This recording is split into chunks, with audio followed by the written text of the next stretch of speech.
Hello, all. Welcome to Practolytics, your healthcare partner. Here we are with the add-on part from the psychotherapy series. In the last video, we have discussed the CPT codes, and now let's see the documentation requirements for each code in detail. Before seeing the documentation requirements, let's just try to understand the importance of the documentation.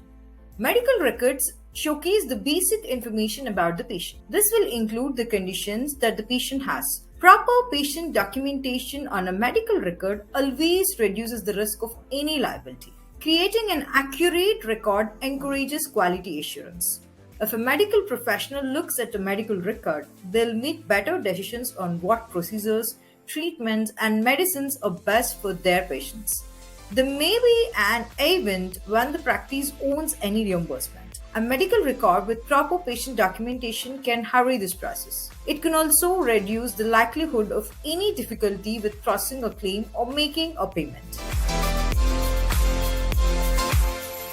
Here comes the biggest questions.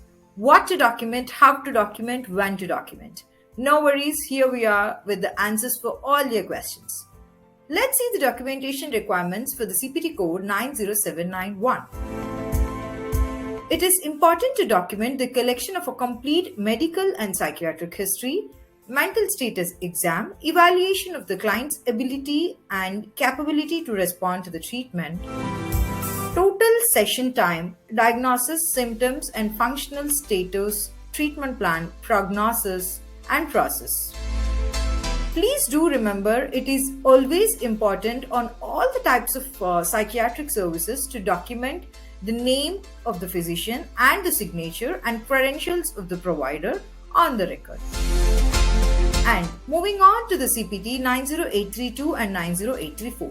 As discussed earlier in the last video, these are purely time-based codes. So it is extremely important to document the session start and end time, goal of the session, interventions used, and also the client's response to the intervention, plan for client's next step, continue treatment, etc. And coming to 90837, it is extremely and it is very similar to the CPT 90832 and 834. The only difference here is you need to document symptoms and severity, progress, and what is left to work on. Rest all are very similar to 832 and 834. You can have the same things to be documented in 837 also, like is what you did for 832 and 834. And then moving on to CPT 90839 and 840, Crisis Intervention Services. Symptoms and severity, medical necessity, and risks involved are extremely important to document when it comes to crisis intervention. And also, communication with the resources, client contacts, is also important to have it on the record. And then, what to document for the CPT code 90847.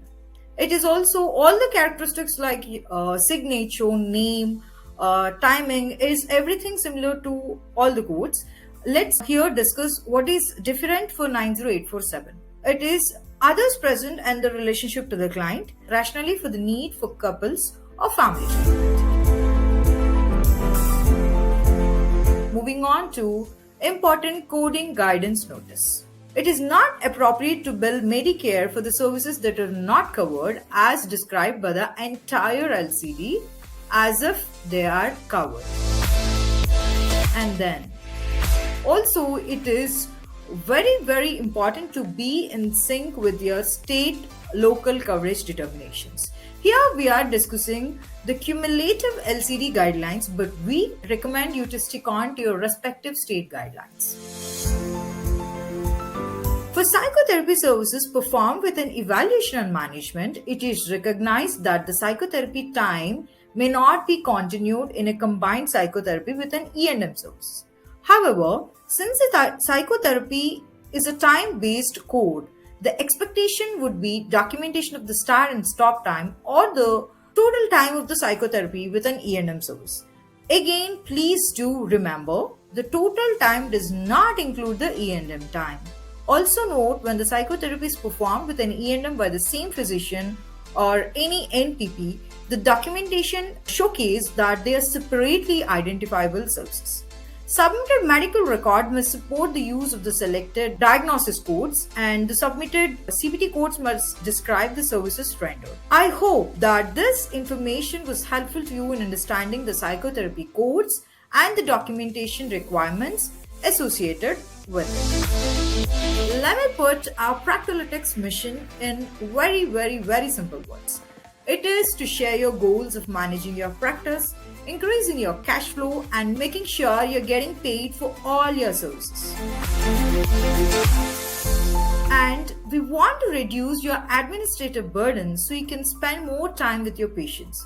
Our billing services at Practolytics would exactly do the same that is required for your psychotherapy services and even more. Want to connect with us right away? Please go ahead and reach us out on our website at www.practolytics.com or dial us anytime on 803-932-9624 or drop us an email at sales@practolytics.com. It is a joy for us to be at your service.